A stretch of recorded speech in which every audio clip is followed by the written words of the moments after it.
breakout. It was like a breakout for Kelvin Gastelum anyway, or at least verification, sort of. We'll talk about that. Anyway, welcome, ladies and gentlemen, to the MMA Advocates. My name is Eddie Law. Of course, we got Jesse Ruvalcaba out of LA with some sun on his face right now, so we can actually see him. Fred Kirby out of Dayton, Ohio. By the way, Dayton in the NCAA tournament, so that's good shit. Now. Yes, Not sir. that you watch basketball, but it's all good. And then, of course, Jay Rodriguez out of ABQ. Last weekend, UFC Fortaleza, Brazil. Had a few. It was actually a pretty fun card overall. Couple of weird spots. For example, Bet Correa, fights to a draw and then shakes her butt. That was weird.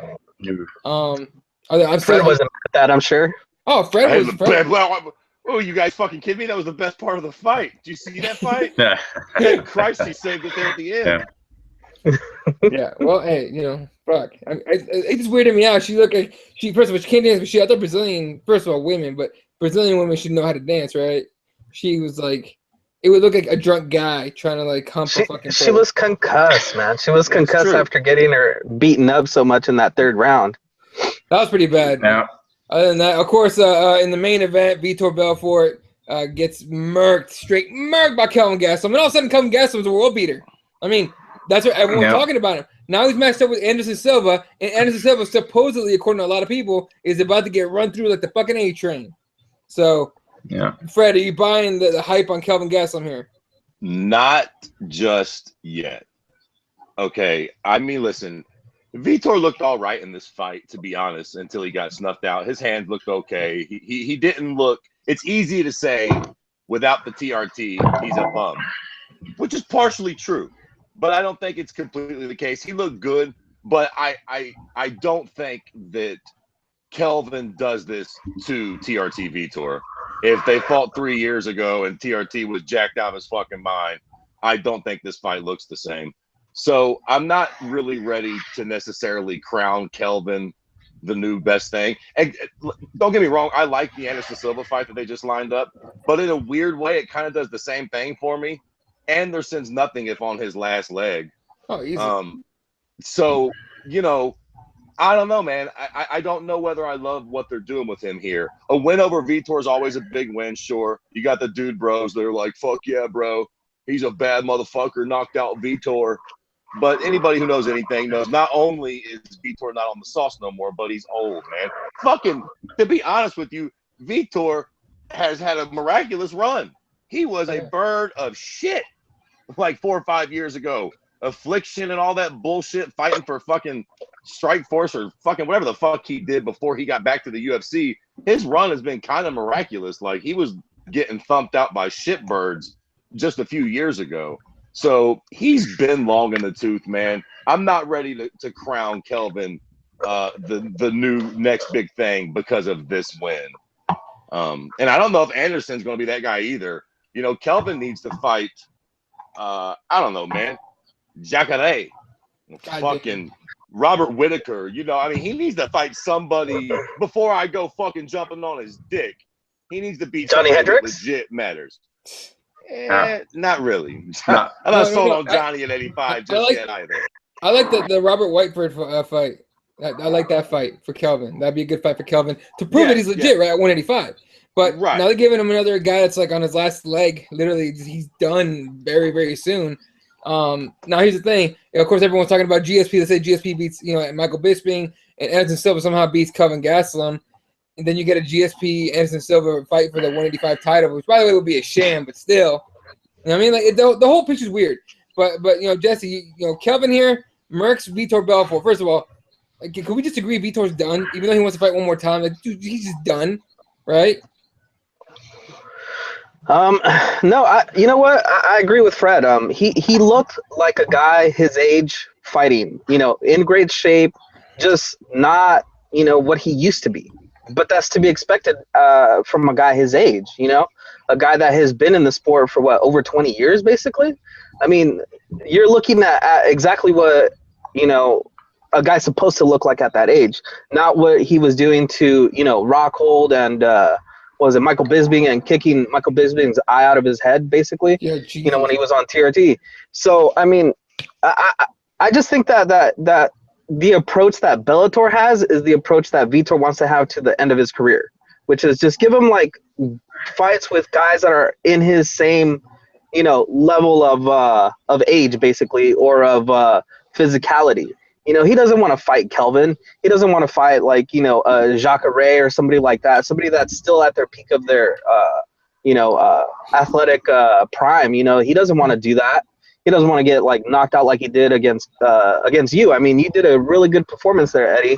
And now you're signing that. You're signing that bout. You're signing that bout against Anderson. Should be a good fight, but I disagree with Fred a little bit. I think Anderson has had still a little bit of a resurgence here, in the sense that he went to basically a controversial decision against the guy that's the champion right now, right? And then, he kind of did basically beat Derek Brunson, even though, that scoring was a little wonky. So, I mean, I'm still not convinced that Anderson Silva is done. I don't think he's Vitor done, but I think he's in that Dan Henderson where he's still got the pop. He can still do something amazing, but it should be time for him to just, go on and get to Bellator or something.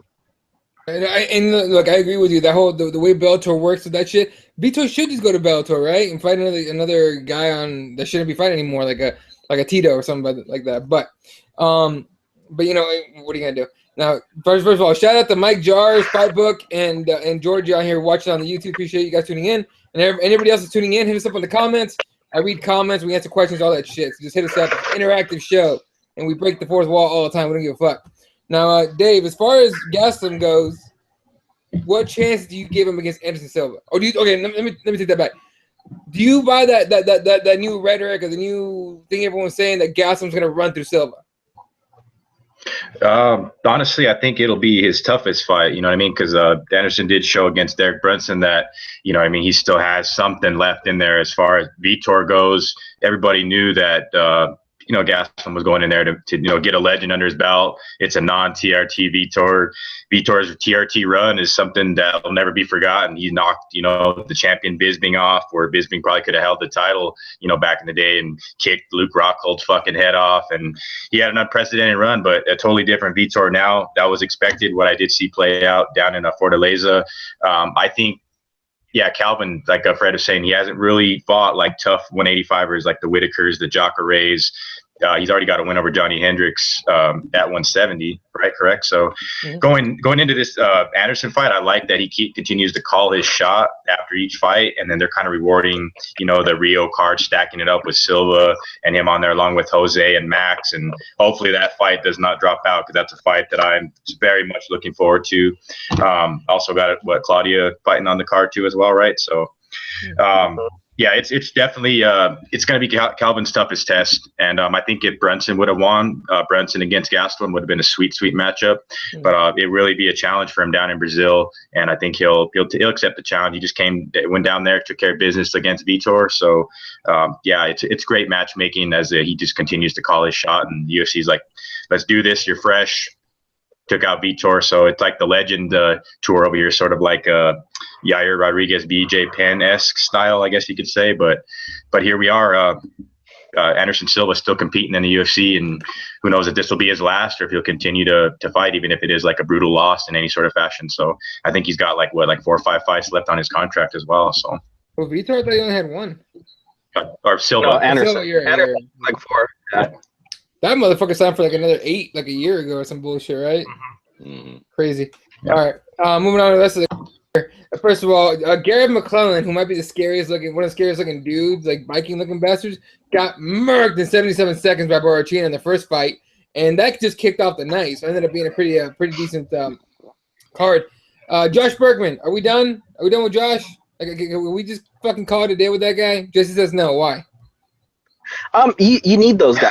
I think you need those guys to kind of build up these lesser known guys on the bottom of the card, because you still need these guys to beat a name, right? You still need these guys to build their name off of somebody.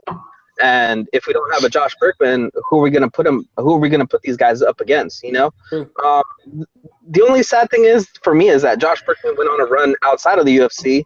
But what does that say about World Series of Fighting at this point? I mean, I think he was undefeated in World Series of Fighting, right? Or he had just 1 loss. So I mean, it's like what kind of competition was he facing outside of the UFC where he went on a run? and then came in here and what is this? His third or fourth month in a row, right? Like, just he can't get anything going. So he's that kind of guy. He gets in a run, like a little run, and then he loses, and he gets in a little run, but he can't get that fucking consistency. Hell, if you look at his shit, he had like a loss, no contest, win, a lot of shit like that, right? That's kind of the kind of record that he has. So, but yeah, I mean, I don't know. I'm personally, I'm done with Josh. I've had enough. I don't want to see him get beat up every fucking fight anymore. That shit gets old. I like the guy. He's a good dude. But you know, listen, it is. And he got what happened? He retired and unretired, right? That night when he got started. So yeah, he made an emotional decision basically. But I don't know, Fred, you want to say something? Listen, man, for all of me, to be honest with you, now that Bellator exists, I think the UFC needs to be. You either need to be a top contender, have the aspirations to be a champion or a top contender, or be a prospect. Like somebody like Josh Burkman, why are you in the UFC, bruh? We know you ain't gonna fight for a title. You're just taking up good space. Fucking Russian out there throwing bricks over fucking goddamn skyscrapers. We need him. Go rustle him up. Like there's plenty of talent. The UFC needs to be for top contenders, or you know, you can lose, sure, but like I think most people would assume that Josh Burkman won't be fighting for the title anytime soon. I'm not trying to knock the guy. I'm just saying, like, it's a given. Well, no, it's true though. He's not the way he's been performing his record. Not getting a title shot anytime soon. Jesse. Right, but look at the guys he went up against coming back into the UFC. I mean, he was on a 1, 2, 3, 4, 5 and 1 run outside of the UFC, 6-1, and then he came into the UFC first fight Hector Lombard. You know, then Dong Yoon Kim, then Patrick Cote, then he beat KJ Noons. Well, they gave him killers. You know, they gave him legit killers to fight. There's no question. Yeah, listen, they gave him tough guys. I wouldn't call them killers. Hector Lombard got thumped on by Johnny Fatty. Okay. He's the grindstone. Burkman is what he is. He's just a grindstone. Yeah, I mean, Paul Felder, he's legit. I don't think that was like. I don't think the UFC needs old names or old star power. They can build new stars. Look at Tony Ferguson and Khabib. Nobody knew who the fuck they was 2 years ago. We don't need guys that were on the fucking Ultimate Fighter 13 years ago. They don't need that star power. They could just go grab some new guy. But don't you think that there's still value in having a guy that has a name, even if it's a little bit of a name, a little bit of shine you can rub off on somebody? I mean, look at what we just did with Vitor. Vitor is still a name. Well, you're fucking taking some liberties there, though. Burkman's no fucking Vitor. Yeah, true, but he's on a bad run. Vitor is, you know, getting knocked out pretty much every single fight he's in. You know, and you put him up against a guy that's a rising star in a different division where he's trying to establish himself. I mean, it works in that sense. Listen, Burkman is fucking fired, Jack. Where's that goddamn Donald Trump? We said it. We talked about it on the pre-show too about that. I mean, we basically said there was like 3 fights on this card where that may be the case, in which Burkman did the whole unretirement, but yeah, he's done. Concern. Yeah, he said it himself too at the presser, right? He said, you know, he knows his run in the UFC is over, but he just doesn't want to loss like that. But I mean, they might Jake Allenberger him, Jesse. They might just say, hey, one more, you know, win one more, and Jake Allenberger's actually fighting Mike Perry. He's booked, so we'll see him compete again soon. So what do you think? They're on the way out right before they're like, hey, we'll give you one more fight. Here's Hector Lombard one more time or something? Yeah, why not? Yeah. I don't know. And speaking of Hector Lombard, though, he had a real bad accident. Fucking rolled over his SUV, I believe. He's okay. So he was posting, and he was posting right after that, right? Yeah, so that's another thing where, close call where he could have probably, you know what I mean, been in a worse place for sure. If you haven't seen those pictures, oh my Jesus, it's a fucked accident, man, straight up. And I wanted to ask you guys before we close off the Fortaleza talk here is what were you guys most impressed with, and what did you hate the most from Fortaleza? Joe Soto. Fuck yeah, my boy winning. That's it. I was fucking happy. First of all, the fact that they couldn't clean up all that blood was hilarious. Because Fox hates that shit. They hate that. But no, dude, you're such a fucking You're such a fucking racist. You always find the way to vote for the brown guys. That's It's not always racist. the fucking.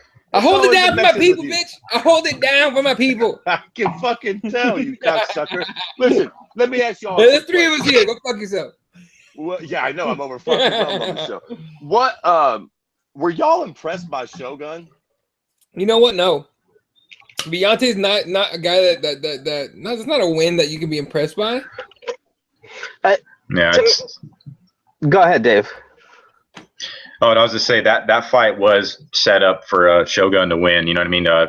Eddie, you were saying, he's sort of just like a meat bag. He's a punching bag, and he'll get in there and throw. And Shogun was ready to throw hands, and he looked decent. I mean, he does look like a Shogun of his age, and that many fights, he definitely shows it in the cage. So we know Shogun's been a fucking warrior for years. So up against Deontay, he's just still at his age, still just way ahead of the game as far as fight IQ, just wars, cage aware, everything that all comes together in that cage. So I think Shogun proved that down in Brazil. It was great. I mean, had he got fucking starched out, I think that was the last we probably have seen a Shogun as well, too, in my opinion. I don't really think that would have been true either way, because I mean he's on a win streak, right? I think that was his third win in a row.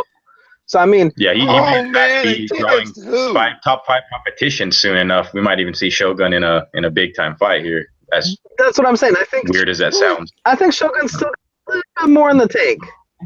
Well, who is Shogun? Yeah, who is his 3 wins?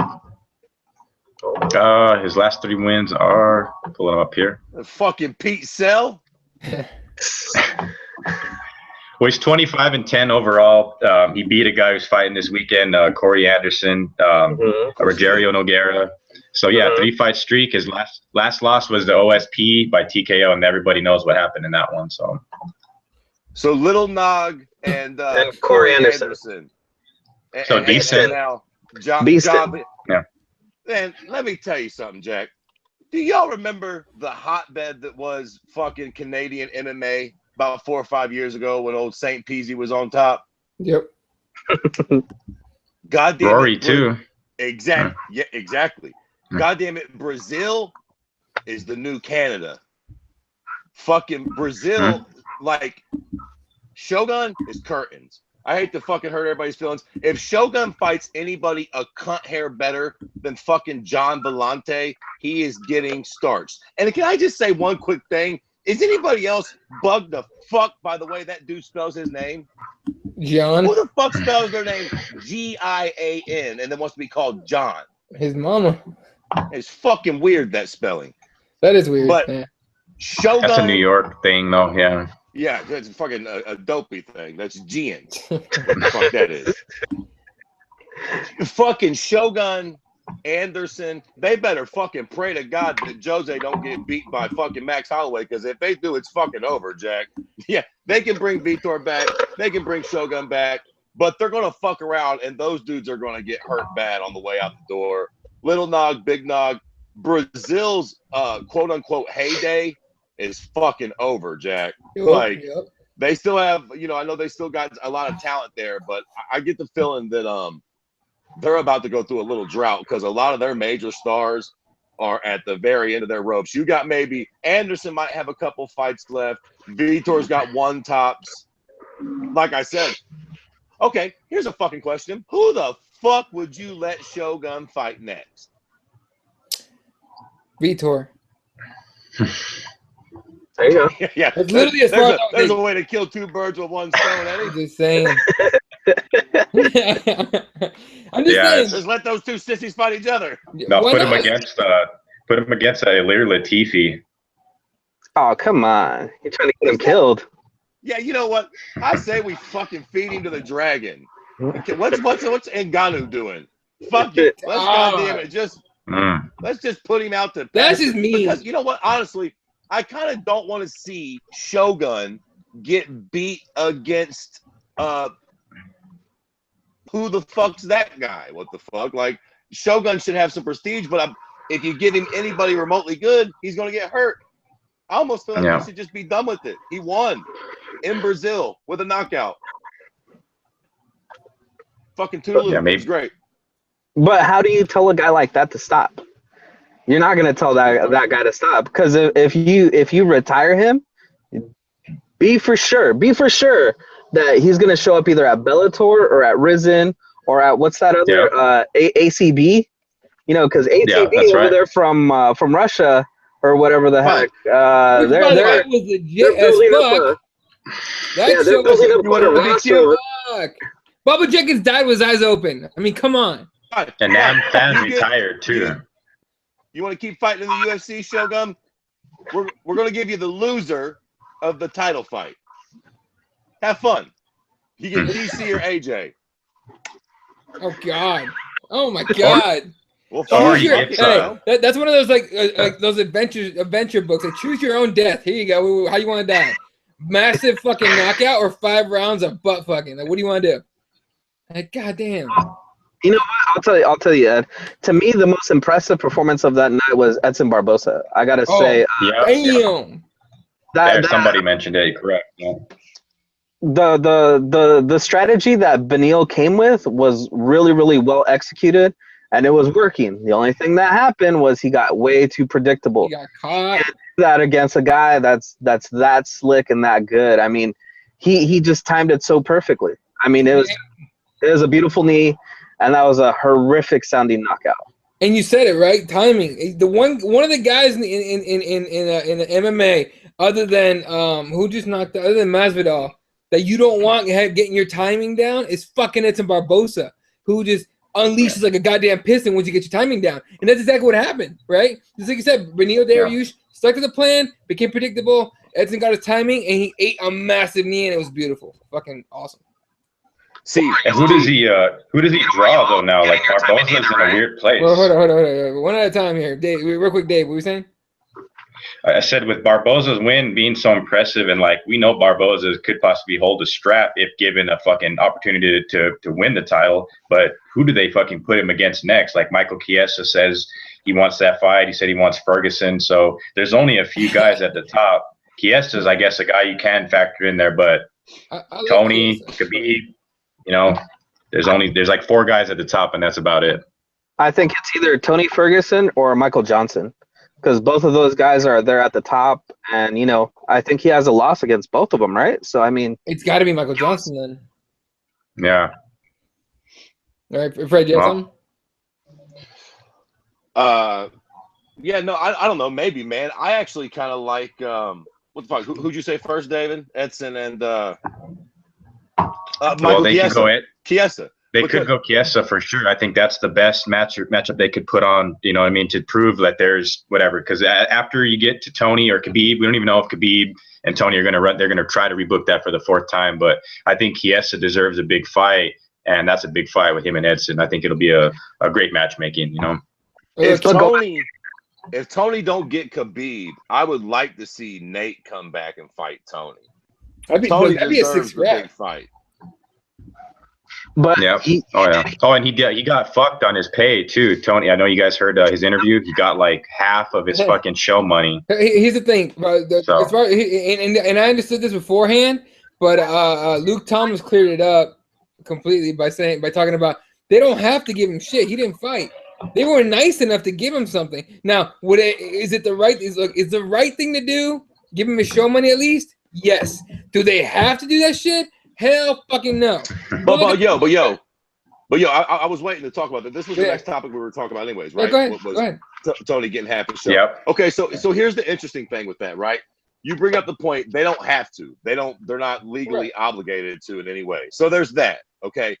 But we all know that people have been known to get their show money if they make the weight and their opponent doesn't. Now, the idea that I've been hearing thrown around is the fact that fucking Tony was going to make a fuckload of money.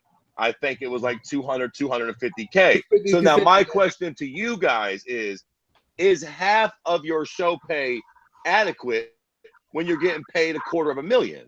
Does the amount that you're getting paid actually matter on whether you should get your full show payout or not? I kind of think not.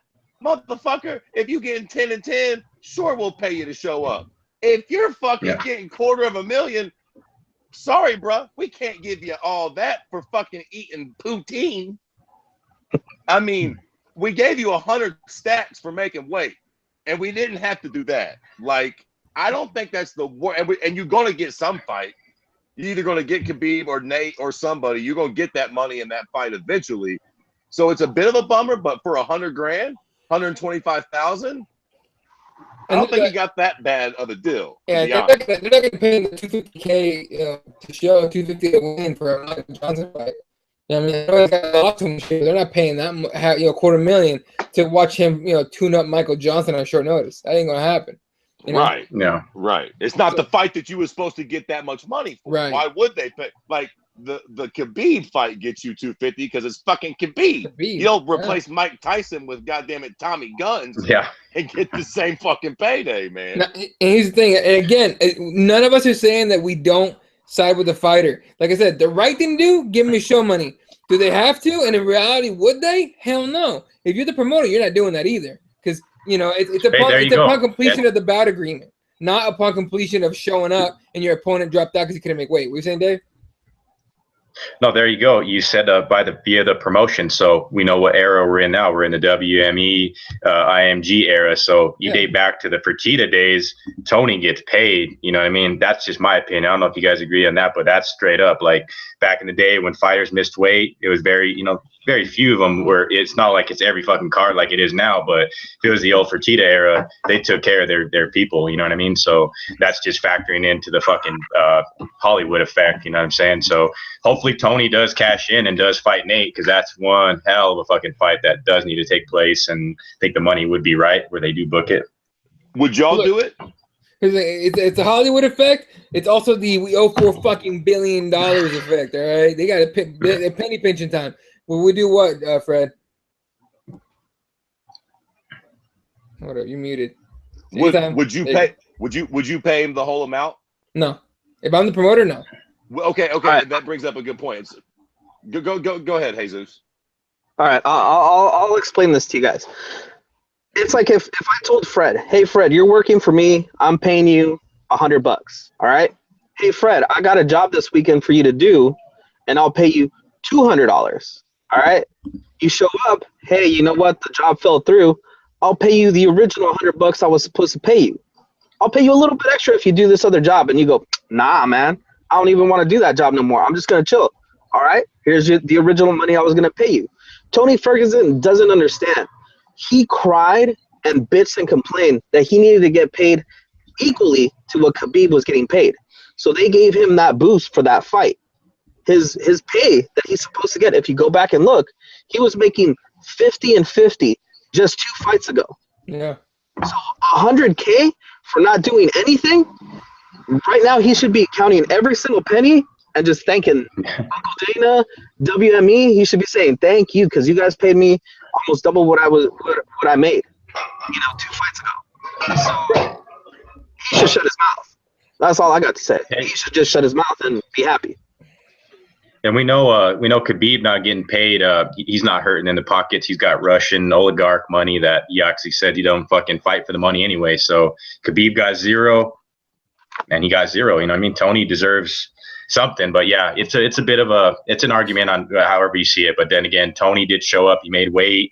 It was a huge fight. I think it's just because the scale of the fight being that it was really huge. It pretty much killed the entire pay-per-view when it fell out. So I think that's why Tony felt that he deserved something, you know what I'm saying? Not just step in, fight Michael Johnson and risk it all against that man. But hey, I'm looking forward to seeing Nate and Tony booked. I don't think the Khabib fight falls through. So they kind of they got to get shit right with Nate money side and book that fight. That's a true money fight, true fucking necessary fight in the lightweight division at that. So. I think we get Khabib versus Tony. I think we get Khabib versus Tony before we get Nate versus Tony. I'm just saying. I think it's the fight. Can you imagine the negotiation of that fight? One guy thinking he's going to make $1 million or $2 million on a fight, and the other guy that's going to be bitching and complaining, well, I should be making the same amount as the guy that I'm fighting. That fight's never going to get made, dude. No way. Those two guys are too much divas. Nate is not going to take any fight. It's not Conor McGregor. Plain and simple. It'll take him getting paid quite a bit, or at least close to something like that. It's something like a Conor McGregor fight for him to take it. That's just what I think. But real quick, Kevin Lee strangling Francisco Trinaldo. This dude's fucking for real, right? Kevin Lee's a legit motherfucker. Calls out Khabib Nurmagomedov. That's not gonna happen yet. But Kevin Lee's moving up, man. Fred, what do you think about this dude? Yeah, that was an impressive performance, man. How do you say that motherfucking Brazilian's nickname? Masadubarama? I don't know how to say it. Masaranduba. There you go. There he is, the Puerto Rican. Masadubarama. Yeah, listen, that motherfucker's tough, man. He's a grinder, dog. I did not think that Kevin Lee would actually get the finish. And he looked fucking super impressive actually getting the finish against dude. So yeah, you said he called out Khabib, right? Yeah. He ain't getting that. He ain't there yet. But that was impressive, man. He's got a lot of fucking hype behind him. Has he taken an L or has he just been inactive? Yeah, he took an L before, not too long ago. Kevin Lee. Okay. I knew because he had a lot of hype for a minute, and I knew he had got kind of like derailed somewhere along the way. But I think the hype is obviously fucking deserved, and dude's definitely somebody that deserves a little bump up in competition. He lost to maybe fucking Michael Chiesa keeps running that mouth will feed him to fucking Kevin Lee. Mm-hmm. He lost to Leandro Santos, and then before that, Al Iaquinta. So, oh, he has a raging bull. Yeah, that's a couple years ago. I think 2014. Yeah. Rematch that shit. Who's Al fighting? Al's fighting coming up. He's fighting. Oh fuck.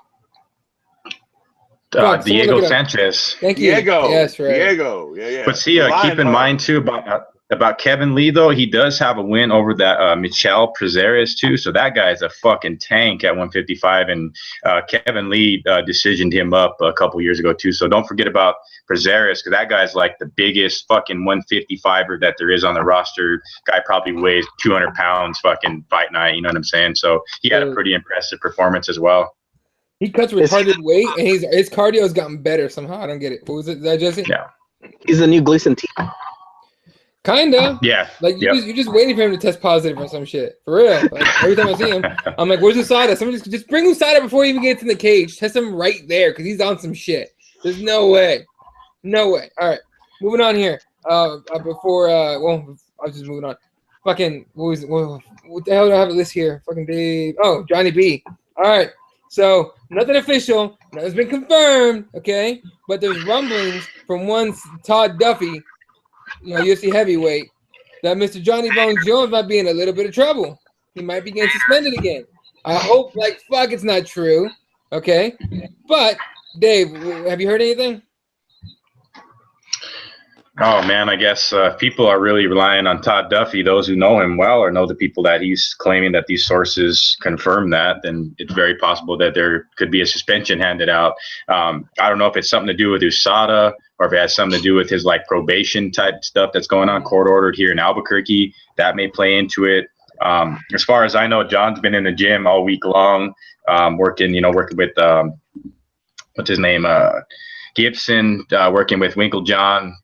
He's back in the gym, so that's a very good sign for John, because I mean he was previously just like on Twitter. You didn't really hear about the guy actually training or anything like that. So it seems like he is prepping himself to get back at some point, and we do have like this timetable where I think it's like June or so where he's officially going to return. But now we've heard these rumblings and these rumors. Only time will tell. I'll try to find out everything boots on the ground here in Albuquerque, but it's really something that they're probably trying to keep under wraps as long as possible. And then everything's going to come down and we're going to actually hear what the fucking final fate of Jon Jones might be, if we actually will see him back. I mean, we know DC's defending the title in 3 weeks, hopefully. But we don't know yet. In the meantime, no, John, like I said, does have probation that I think lasts longer than his actual suspension in the UFC. So if it's got to have something to do with either or, leave it up to Johnny Bones to just be the most unreliable guy outside of the cage and the greatest of all time when he steps in there. So forever interesting, that cat. And we'll find out more as the days go by. And if I find out anything, tonight, they'll be tweeting it out. And very strange times, especially when it involves Johnny Bones and outside the cage antics. So it's fucking, yeah, that had to make headlines today on the day we do our show. So perfect. Okay. Whoa. Just everybody just hold the fuck on. Okay. First off, where the fuck is Todd Duffy from? Does anybody know? No idea. California. He's a California guy. Of course he is. Okay. Does he train out in Cali too? A couple of times before, but I don't know recently. He might be in Vegas too. Wait, here's a more direct question: does he train at motherfucking Greg Jackson's in fucking Albuquerque, New Mexico? Because if that's fucking negative, listen. Tell you what, for all 13 people or fucking 6 of y'all watching this right now, fuck a Todd Duffy. We are going to go with our man Dave, who happens to be fucking boots on the ground in the actual region of fucking. I mean, do they share like all bullshit aside? Do they share a management company or stuff? Like, how the fuck would Todd Duffy know? He said realistically speaking, he said he had reliable sources. So I mean, again, no one's been able to confirm anything. Oh man, what is he, a fucking journalist for CNN? Reliable sources. Man, he's gonna go to the grave with them too, right? I'll tell you what. I'm fucking full of shit. I'm waiting for Izzy Garcia to change his icon, Era Hawani, and tweet out that it's been confirmed because people pick that shit up like it's fucking true. That shit's fucking hilarious. I mean, listen, maybe he's right. I just don't want to, like, why the fuck would we believe Todd Duffy? I hope it's wrong. Buddies. Fuck. They don't train together. Yeah. Like, everybody's like, oh, Todd Duffy said that Jon Jones. Well, how the fuck would Todd Duffy know? Exactly. Yeah. I'll tell you what. It has nothing to do with the management, though, because first-round management, they don't manage Todd Duffy. I mean, even if he's a Florida guy, that's where Ruvalcaba is based out of. I think he's out of Miami. But as far as heavyweights go, I mean, there's like guys like maybe he has friends who are also managed by Malky and he's heard whispers or some type of rumor. I can only assume at this point, but it's just a strange thing, like especially with Jon. But it has to be something to do with somebody close to Jon, whether it's his management or his PR team. And if it's Todd Duffy that knows, I mean, if you think back when Jon had the dick pills thing pop up, I remember Jesse fucking stone cold hit it on this show. And it came from Chael Sonnen actually bringing it up like on the the Brian Callen show or something like that. So we got news that was confirmed, from these weird sources. So I kind of wouldn't, rule it out completely. We'll find out. But Duffy, he may know something. He just can't say anything right now. Otherwise, he'll fucking get sued, right? Correct? I'll tell you what. If I could change my little picture here to that skeptical snake, that's what I would put up right now. Is this the most promotion that Todd Duffy has had in forever? Like, everybody's talking about Todd Duffy right now. Is this like the most Conor McGregor, like, awesome thing for promotion that he's done, like, for a while now? Like, now people are talking about Todd Duffy. Like, has that ever happened before? Have we ever talked about Todd Duffy? I think the only time we've ever talked about Todd Duffy is when he was beating the hell out of that old fat guy, and then he got knocked out in the third round, right? Or when he got knocked out by Frank Mir. Oh, yeah, that was great. Talks about him. I was just looking him up. He just recently pulled out of a fight that he was supposed to have. Well, he got injured. Yeah, he's inactive. He's not doing anything. I mean, I agree with Fred. I'm pretty sure he was probably sitting on the toilet. I was like, how can I get some attention? Ooh, Jon Jones is gonna get popped for something. Like, Well. And listen, maybe he's right, but until somebody with a little bit more fucking credibility comes forth and says something, I ain't going on what Todd fucking Duffy says, Jack. Let's wait until we hear from somebody a little bit more reputable than Todd. Well, wait till Eddie's best friend Ariel breaks the story, right? Yeah, no, listen, all due respect. If Ariel tweets it, it's gospel. Fucking Todd Duffy. Izzy Garcia, Izzy, get on that shit, dude. Tweet it out like Ariel, and we can start talking about it, and I can make fun of everybody for believing it. That motherfucker did fool me once. That got everybody. Izzy. He's got me once or twice already. I'm like, from now on, anytime I see Ariel, first of all, Ariel has me blocked, right? So if I see an Ariel tweet, it's because it's him. It's Izzy. So I'm like, fuck you, dude. You can't get me now. I've been blocked like a douchebag. I'm sorry. I meant, what's the Brett Okamoto? Once he tweets it out, then we know it's true. There you go. By the way, but I would. I was just saying. Brett got screwed on Journalist of the Year because he's an actual journalist. They gave some asshole that talked out of his butthole on his show for 2 hours and cries like a bitch. That guy, they gave him Journalist of the Year. Doesn't write Sam anything. Ward, huh? Doesn't write anything ever. He doesn't write anything. Ariel doesn't write shit, does he? No. Exactly. No. I don't hear anything. But with the Team Akamoto, bitch. As far as this goes, I think we'll leave it up to Monday at the latest, where we hear from Ruvalcaba either on Ariel's show or whatever it is. If we find out over the weekend, I think there's going to be some weird shit that's going to happen this weekend. It has something to do with DC, has something to do with Jon, and that's why this is all happening. So I think it has everything to do with the title fight that's coming up, though. Exactly. What if now when is Jon Jones eligible to fight? June 6th, okay, I think. Okay. Let's say, because this fight, DC fights in a couple weeks, 3 weeks, 3 or 4 weeks with this fight, right? Let's say there's already rumblings that DC's injured, and they're already going to start the promotion of Jon Jones against AJ in June. Right? Yeah. Maybe there's a reason they they're very well do that. Putting this out there for PR a little bit. Maybe, I don't know. It's a fucking long shot, but still.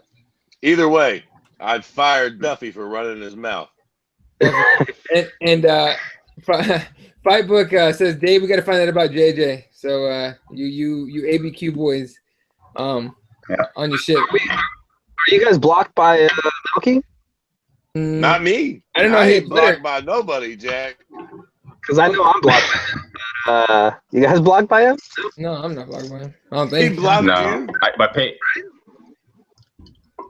pay attention to his Twitter, though. You might just find little clues and bits and pieces to the whole story. You never know. How to be a greasy You cunt. guys are fucking assholes, man. Malky and Ariel, they all blocked you cocksuckers, huh? I didn't know Malky had a Twitter, so I not even blocked, but it might be. All right, moving on. Let's talk Dillon Danis. Actually, let's talk about Lombard real quick. We were talking about Lombard a second ago. We already talked about it. Never mind. Dillon Danis, signing with Bellator. Why is Dillon Danis a thing? 2 reasons. One, he's really good at jiu-jitsu. One of Marcelo Garcia's black belts. He's a killer. When he was a brown belt, he's a killer, right? He was really good. Then now he's a black belt. He don't compete anymore, or at least no competitions of notoriety that I could remember. He might have. I might be wrong. Who knows? But here's the thing. Best known, of course, being Conor McGregor's training partner. And somehow, maybe he blew him or something, and Conor busted nuts in his throat and shit. Now he thinks he's Conor McGregor because he changed his name on Twitter to Pablo. He's a complete cunt to people. And now he's like talking like Conor McGregor, right? He's trying to be like a Conor McGregor clone. So now he starts with Bellator with a 0-0 record, no fights under his belt, and he wants to fight soon. Come the fuck on. I don't know. Dave, what do you think of that shit? Yeah, we've been talking about him. I sort of a little mention each and every show that we do, and we've seen this happen. Dillon Danis, by the way, I don't give a shit. Respect for your jiu-jitsu, but you're an asshole. Yeah, and we did honestly we probably wanted to see him in the UFC, but I guess this Bellator move it's a smart move. You know what I'm saying? Because I think you talked a little bit about it, Ed, on your What I Took show that you did, and it's perfect. I mean, because you got Conor involved with Bellator somehow. You know what I mean? Even though Dillon Danis is not Conor, he's a Conor clone. He's his jiu-jitsu trainer. It basically kind of, you know what I mean? It throws a little wrench into it too, because you got Conor showing up at a Bellator event. How big would that be? How worried would fucking Dana White be at that point? And just his involvement and Dillon being affiliated with Bellator, that's one of their best moves by far. I gotta admit, even with the guy that's 0-0, fuck it, they're gonna give him a couple cans, or they may just give him Benson Henderson right out the gate. You know what I mean? So please do that. So I see it being just somehow they're gonna do that to him. They're either gonna build him up, give him a couple cans. Maybe have him. I think he's going to compete at 170, right? So he's going to be in the weight class. Going to be, they got the Rorys, you got Benson, I don't know. There's plenty of good matches for him there. But at the end of the day, it's just a real smart move by Bellator getting in there and paying him what he wants to get paid, because he got multiple offers, and this is the one that he took, and it was a smart move on Dillon Danis to actually go to Bellator and not the UFC, where him and Conor can have their type of control over both organizations. Say he does start starching people. So, yeah, put him in there against Benson. Let's see what he's all about. Fuck it. Let's get this shit together. Real quick, talking about, because people on sorry, Jesse, go ahead. No, go ahead. I'm just blown away by the fact that Dave said that they'd have control. Because Dillon Danis is, again, 0-0. He has no say in anything. If he wanted to have say in a company, he should have gone to World Series of Fighting. Because that they would definitely want Conor to go to their show and be a big thing and a draw to their dying, horrible Titanic type company. I'm just blown away that he would have any kind of say. No, you know what is telling about this, and no one was talking about it. I don't think Conor McGregor didn't lobby to get his boy in the UFC. Nate Diaz got Chris Avila, who by the way just got cut today. From what Dave told me, he got cut today. Yeah, come on, dude. You can't, he wasn't ready for that kind of level. I think he's going to get a few fights under his belt and come back. But regardless, Nate gets Chris Avila in, right? And Conor McGregor doesn't get Dillon Danis in. I think that's telling. No, I think that you might underestimate how fucking smart Conor is. Conor knows that fucking Dillon Danis ain't ready for the UFC. Well, this was the perfect move. But this was the perfect move for him. He don't want him in the UFC. In Bellator, they'll feed him the cans he needs. I tell you what, man, I like him. The small little fucking prick. He's fun. He has what I call the Floyd Mayweather effect. You know what I'm saying? Minus the fucking we're all talent. going to tune in. We all want to see him get punched in the mouth, but he'll probably win by a quick submission 2 or 3 times in a row before he finally gets a fight where he might get stuck in the kisser a couple times. Listen, man, at the end of the day, we all like fights. We all like to get excited for fights. We all like to see, somebody get their ass kicked. and dude brings that. We're going to be excited. We're all going to be there fucking, tune the fuck in, hoping he gets punched in the face. So it's good, man. He with the UFC, you're almost damned if you do, damned if you don't. Had they signed him, we'd all be bitching that he's nowhere near ready. CM Punk, 0-0, blase, blase, blase. Bellator is perfect. He's got a little bit of a name. He's very annoying, but I mean, it's not a fight that we'll miss. You know what I'm saying? Yeah, but Jesse, he's what's the timetable on Dillon Danis taking over or running Bellator? 2-3 fights, 2 at most. Not because if that were the case, wouldn't Michael Venom Page be running Bellator at this point? Because he was by far their biggest prospect and their biggest guy that everybody had like high hopes for. Well, and now he's gonna be too busy. Sorry, I was gonna say he's gonna be too busy answering questions about his daddy fingering little girls. Yeah. Oh yeah, that's some fucked up shit. But I mean, like that guy should have been the huge superstar. He should have been the Michael Chandler. He should have been the Benson Henderson of Bellator. And they just played it so slow that now, I mean, how many people are really excited about any of his fights? Not really. I mean, I was excited when I thought that he was gonna fight what's his name, Paul Daly. That would have been a kill.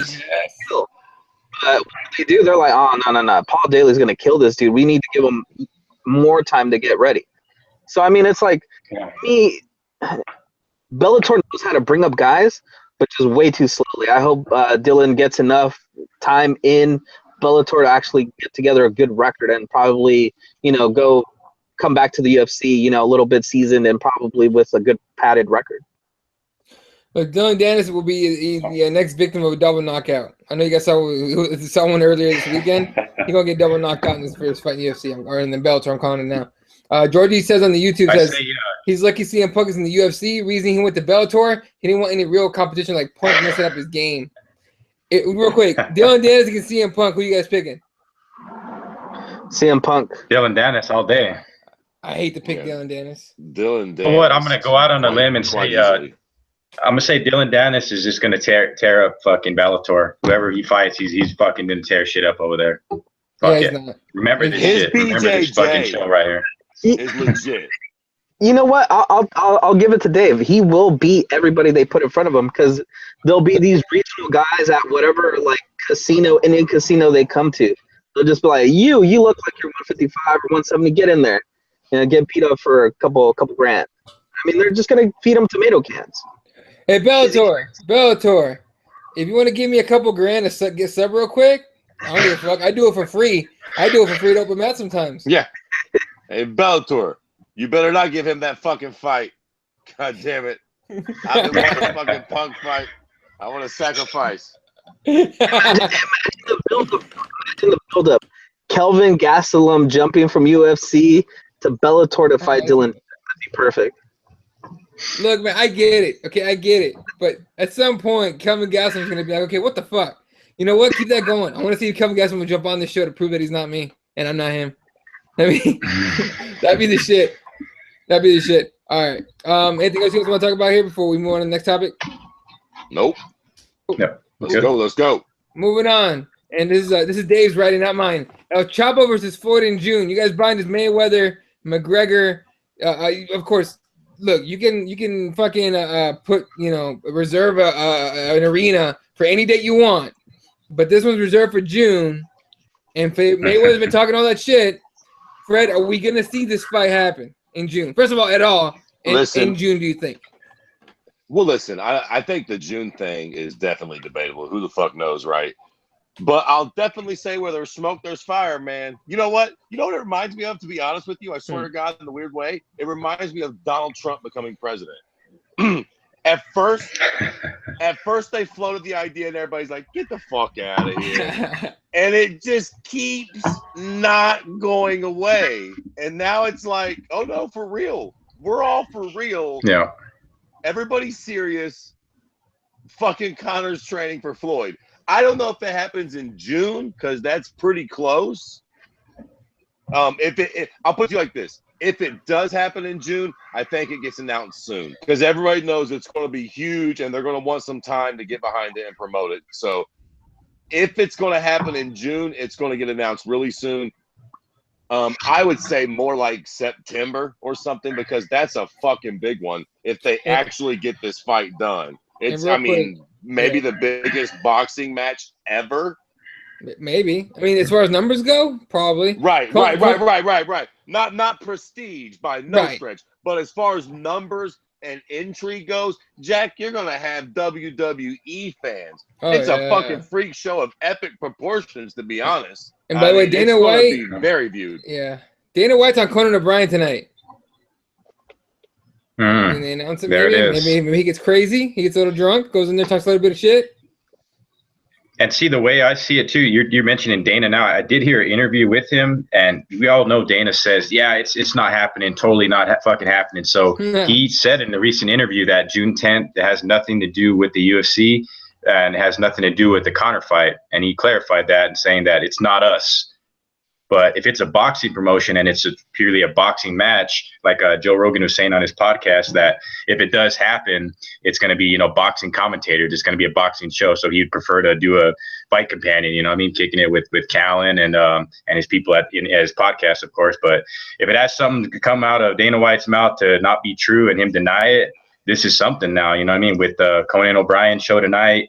Like Fred said, it's something where if they do want to do it, it's going to get announced soon. And I think Mayweather, the way he likes to fight is like May, September. So I do like the September book. I think they do get it done. There's just been too much talk about it from Kavanaugh to Dana denying it. So that's sort of like Fred said, where there's smoke, there's fire, or where there's fire, there's smoke. So there's something there. And it could be as quick as tonight. We could actually hear about it tonight. All right. Anything else on this? Well, it's just the new regime, right? We all make these references to that all the time. Like, I think if it was the old Fertitas, they might have been like, fuck that. We're not doing this. We're not bending. We're not co-promoting. I think these new guys are going to be like, yeah. We understand boatloads of cash, Jack. That's what we do. Like, we can, fuck. We'll do a little co-promote. We'll send Connor's little funny Irish ass over there to make a fucking, $500 million back on our fucking $4 billion investment. Like, okay, quickly, before we end this, yes or no's to these questions. Yes or no, do we think this fight happens? And what month? If you do think it happens, when do you think it happens? I'll go first. I say yes, September. Jesse, go ahead. Jesse. Don't even care. I like that. What a fucking dick. I care very much, and I think September or maybe even they could push it like as far as the end of the year, because when the fuck is Connor's like kid supposed to be born and like all that factored in? So throw out the June date. I mean, Dana could shock the world tonight and say, yeah, it's definitely June 10th, but I just think a timetable before the end of the year. But I think it does happen for sure. I'm with Fred. September. I mean, because how much money that is? You think either one of those dudes is going to turn that down? You think the UFC's not going to be like, hey, give us a little bit of that money over there. We got bills to pay. Yeah. I'll tell you what. I don't care because it's not announced. Who cares? Why are we giving these guys the promotion that they want? This is all they want. Talk about it. All right. Then let's talk about it once it gets announced. Once it gets announced, I will be smiling, and I will talk about it until I'm blue in the face. Until then, I don't care. Who cares? Let's talk. And you know what, too? How about DC? I like Jack, that. we spent 10 minutes talking about Tom Duffy's fucking wolf face. Hey, I like that though, because you know what, guys? Though, if Tony had fought Khabib and we had a true interim champ, then we might not see it. We might see Conor come back and fight Khabib and the war, the Russia versus Ireland war that we've all talked about. So with that not falling into place, we don't know where Nate's at if they decide to book Conor Nate, but that's I think ultimate factor, determining factor that they do book this, because Conor did have, you know, probably a sight set on either Khabib or Tony, so that would have been fucking killer. You know what I'm saying? But it is what it is. Khabib pulling out specifically, like effectively stopped or put a halt at 155, right? Like Conor's in no hurry to come back now. So no, not at all. You know what I mean? He doesn't have to come back. And I was like, oh, let those two assholes fucking figure it out still, and I'll fight one of them when I'm ready. But now I got plenty of time to get this boxing match. People need to stop bitching about it. That's basically what he's probably going to be saying. So, and there's plenty of interim belts to go around too as well. So, I have one. Fred's the interim fucking champion. We're all interim champs. It's a no lose for the UFC too, right? Absolutely. If they do Conor over and he does get worked, it's easy to say, well, that was just a boxing competition, man. That's not what we do. He had the balls to go over there and fight the greatest boxer of all fucking time. God forbid he actually lasts 12 rounds. He'll be looking at the tough Irish fucking. It's a no fucking. I think this shit actually gets done, man. Fred, and imagine if he lands a single punch. Doesn't hurt him, but just lands a punch. I mean, Conor's riding that until the end of time. And Alvarez couldn't fucking. Imagine Roxy. Imagine he gets lucky and Roxy just closes his eyes and Floyd goes wobbly. Like you said, they'll put that on every fucking highlight till the end of time for Conor, man. Right. And Chael made a decent point. If McGregor lasts a round with Mayweather, it's embarrassing for boxing. If he lasts the entire fight, if he beats Mayweather, it's ridiculous. But just lasting one round with Floyd Mayweather is going to embarrass the shit out of boxing, and I kind of agree with that. For sure. Listen. When what was the fucking punch drunk prick James Toney? Yeah. When he fought Randy Couture, when he fought Randy Couture, I was shitting my pants on the line. James Toney came to our cage. What if he landed the lucky punch, right? Randy Couture is our fucking American hero. A fucking fat dummy comes over from boxing and starches him with one punch. We look like a bunch of fucking jerk-offs. Thank God Randy dove on an ankle and dragged that big dummy to the ground, won the fight. But we had it to lose. If Conor goes and boxes dude in a boxing ring with those big clown gloves on and shit, I think the UFC actually does this, man. It's a no lose for them, kind of. And Conor. I don't think if that happens, I don't think Conor's winning unless he lands like a lucky punch. But he's got everything to gain, which is why he wants to do this shit. Money, and he lasts around, he embarrasses the shit out of boxing, and everyone goes, let's go see what these UFC guys are doing, these MMA guys are doing. You know what I mean? That maybe it's better that's getting him ready for a guy like Floyd, so at least last around with him, right? So and Dana said he's not going to hold back on letting Conor do this too. In that same interview, like I mentioned, he said he's not going to go, hold up the process. You know what I mean? So it's just the money. They got to get it right, and whether the UFC gets paid correctly, pay their fucking WIME $4 billion. It's a win-win situation, like Fred said. That's a great way to look at it. If money is the only thing that prevents this from happening, it's going to happen. Because is there a bigger combat fucking fight you can make on planet Earth other than Conor McGregor, Floyd Mayweather? This fight will gross the most ever, I think, as far as pay-per-view buys, as far as money goes. This is your biggest money maker in the history of pay-per-view sports. All time. Nah, I have a bigger one. Who? Arian Foster against a wolf. I would see that. I would watch that, but I don't think it beats the shit. I think Joe Rogan will broadcast that for free. At first, I thought you was talking about nicknames. I'm like, I don't even know who those motherfuckers are. Yeah. Real quick, Mike Jobs on the YouTube says that that fight, that Mayweather McGregor, it needs to be changed to be in a cage with 4-ounce gloves. Mayweather's going to sleep if that happens. Straight up. Like, yeah. I mean, it's an MMA fight at that point. Listen, right? But what I think would be really cool is if they did like a 2-fight agreement and Conor boxed dude and then Floyd came over and fought Conor in a cage. That would be really cool. But I mean, we all know that's a fucking fantasy. Yeah. But, You know what I want to see? I want to see if they co-promote this shit. I don't want to see a full boxing card. I want to see like MMA and boxing, right? Like you hear what DJ was talking about. Listen. DJ Dimitri Johnson was talking about fighting as like the co-main to that shit. First of all, he wouldn't get co-main. He get third, fourth, fifth, maybe even like a fight pass spot. Okay, let's just be real. Okay, but it's an interesting idea. Go back to like the Pride style, maybe not the rules, but Pride style MMA in a ring. It's not a bad idea. How about this? How about this? We do it like I think it was Goes from MMA Junkie. He had the best idea, and I really like this idea. We all go to an event. It's a UFC event.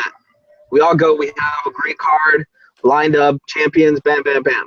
At the end, the main event, they bring down a big old television, and they broadcast from another place where they had boxing, and the main event is Conor versus Mayweather. So we all get to watch it together. Now here's a good question. Someone just asked right here. Now we remember, I forgot how much people were paying for Pacquiao Mayweather, but it was $100. Yeah, I paid zero, bitches, because I knew how that fight was gonna go. I watched that shit for free. But my boy Heath asking, what do you guys pay for Floyd or Conor? $75, $100? Let's put $100. Would you guys pay $100 to watch that fight? I'd pay 80. Who said that? Did you, Jesus? No, Dave. Oh, David, I'd pay 80. Okay, no, fuck. And listen, for them to do that, I would pay 100 because I'm a fucking maniac. But I don't think a lot of other people would. I don't know, man.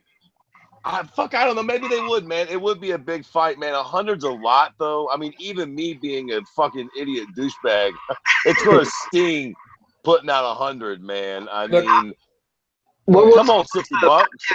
What was the Pacquiao Mayweather final count? It was like over 2 million, 3 million, something like that. Something like that. Yeah. So 2 to 3 million people paid $100 that night. You don't think at least those 3 million people are gonna come back and pay $100 again to watch Conor and Mayweather? It'll be a better fight. Bud Light fights. Bud Light fans have no idea. A funner fight. Yeah. Bud Lights will pay 150 easy. Everybody watching, put in the comments if you would pay $100 for it or not.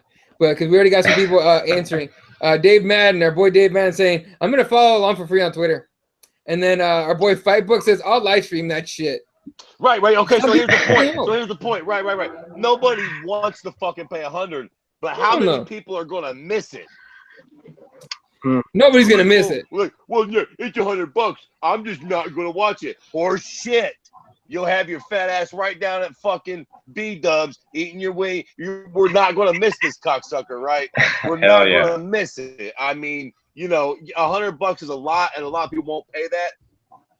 You're gonna invite a couple, your fucking stupid brother-in-law that always runs his mouth like he knows about fights, but he really doesn't. You're like, fuck it. Yeah, Timmy, you can come on over and fucking spit in my ear all night long about what Floyd's gonna do to Conor, because we need your fucking $10 this night. But it won't deter people from getting the cocksucker one way or the other.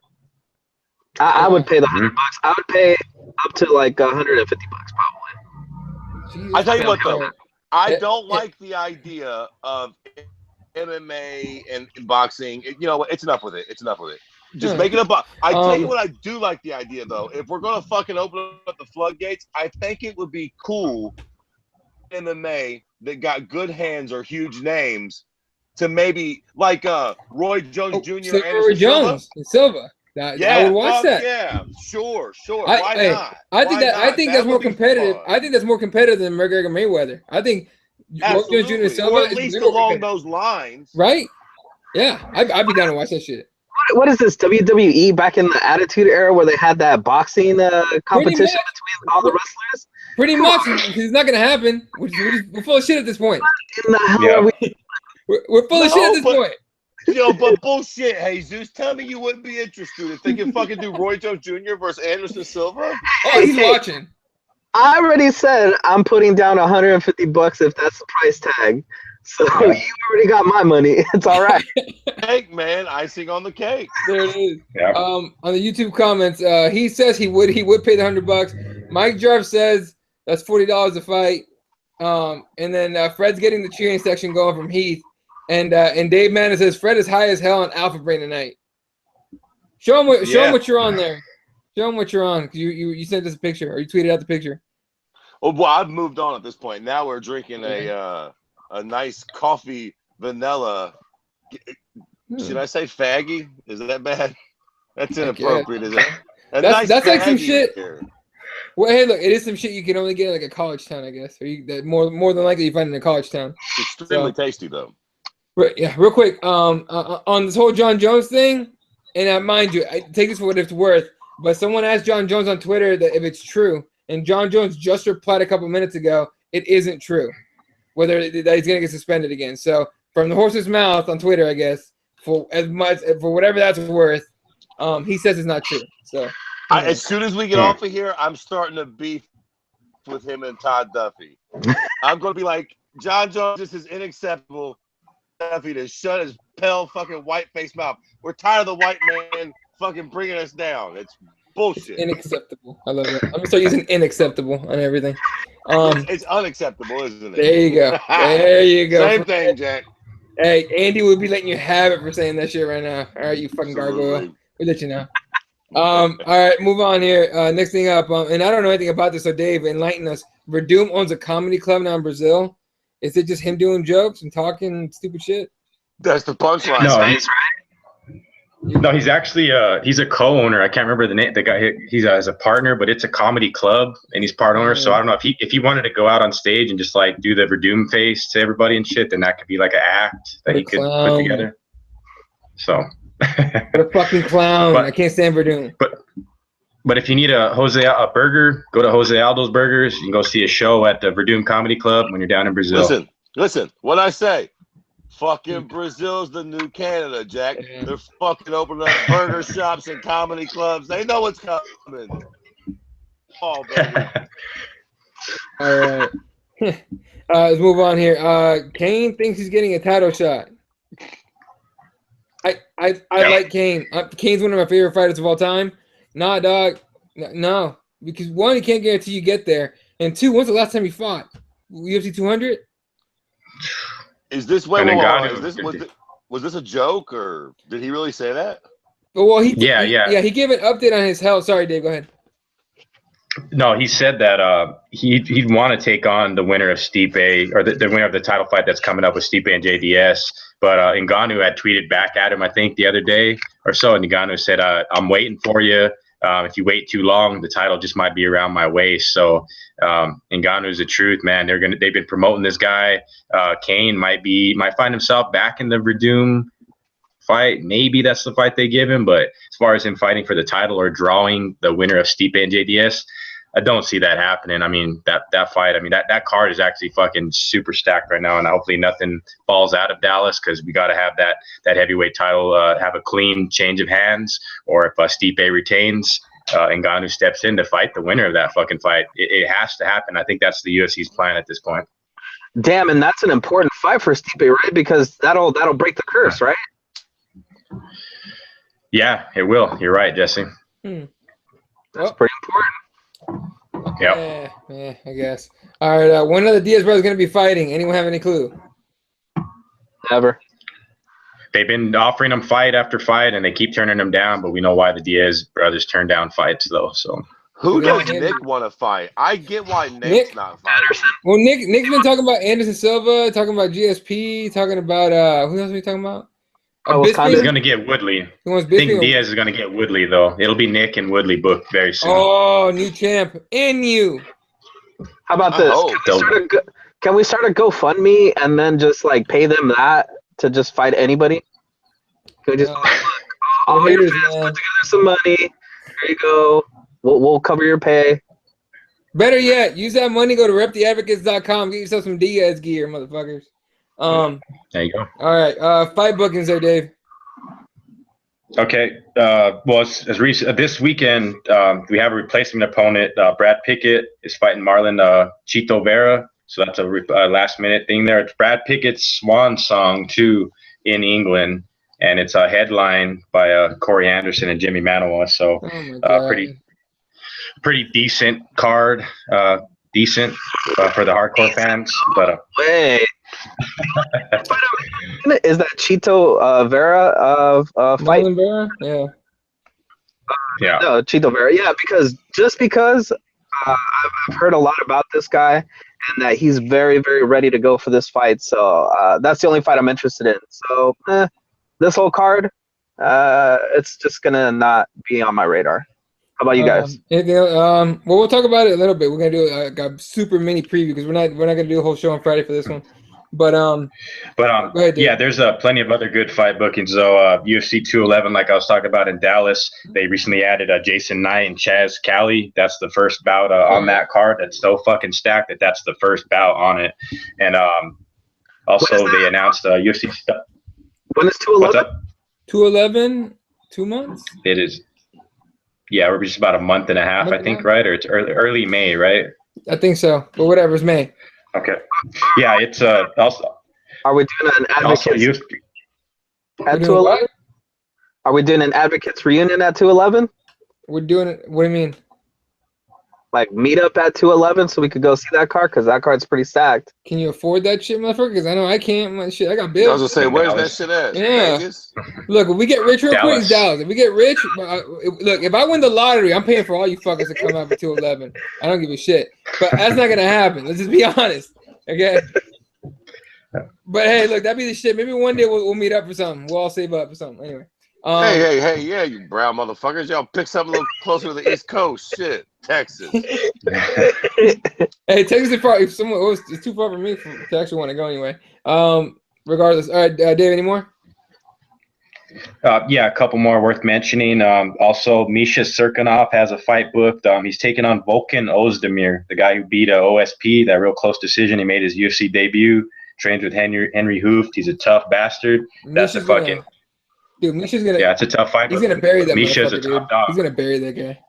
Yeah. Jesus Christ. 11, Henry Cejudo, Sergio Pettis, pretty fucking big time fight at flyweight. Ooh. And of course, we mentioned it earlier, Kelvin Gastelum, Anderson Silva, UFC 212. And then real quick, let's go back to Sergio Pettis fight. Isn't that like a pretty damn big jump for Pettis? Oh yeah. Big fucking jump. Yeah, holy fuck, dude. Anyway, so Gastelum Silva, what else you got? And I don't think we mentioned it last week. I don't think we got to it. It was Mike Perry, Jake Ellenberger. Yeah. I mean, someone's going to get knocked out, right? And it's probably going to be Jake Ellenberger. I got Jake Ellenberger winning. I don't give a shit. Anyway. But the fight that I'm looking forward to most this weekend on the England card, though, I'm looking forward to seeing Heza Madadi come back, man. Mad Dog Madadi, that guy is a fucking... All of his fights are dope. The maniac. That's the guy that stole purses, isn't he? Yeah, he went to jail for stealing like Louis Vuitton purses and shit. He's a psycho. Yeah. He's not all there, dude. That's why he's great to watch. Yeah. But he's fighting a gamer. He's fighting Joe Duffy. He went to fucking jail in like Uzbekistan too, right? Like a real jail, not like no pussy ass jail. That dude's a gangster, man. Straight up gangster. Madadi taking on Joe Duffy. It should be a legit fight. Any other ones before we get into? Yeah. All right. Let's get into a little bit of is that all you got right there? Yeah, that'll complete the fight bookings. Right. Let's do a little bit of a preview here because again, we're not gonna do a whole Friday show for this one. A guy that I remember Andy used to shit on a little bit, but at the same time, he's like, he's from the UK, so you kind of have to rep him a little bit. Arnold Allen taking on Mako Nurmagomedov. That should be an entertaining fight, I think. Of course, Brad Pickett, his swan song fight against Marlon Vera. Gunnar Nelson's back, and he's taking on Alan Joban. Now, this is now Joban's a 10-planet jiu-jitsu guy, right? But Gunnar Nelson's jiu-jitsu is legit as fuck. So his striking's underrated too, man. Gunnar Nelson's got a fucking a really nice karate fucking at the very least distractive enough to open up his grappling. Gunnar Nelson's a fucking beast, man. Gunnar for sure. Gunny. Gunnar. What about you, Dave?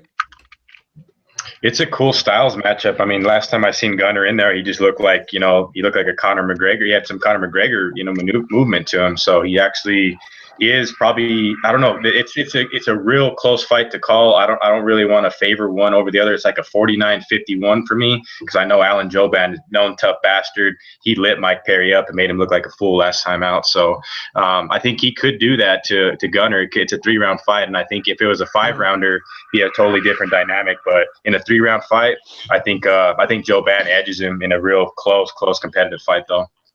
Jesse, who are you picking? Jouban.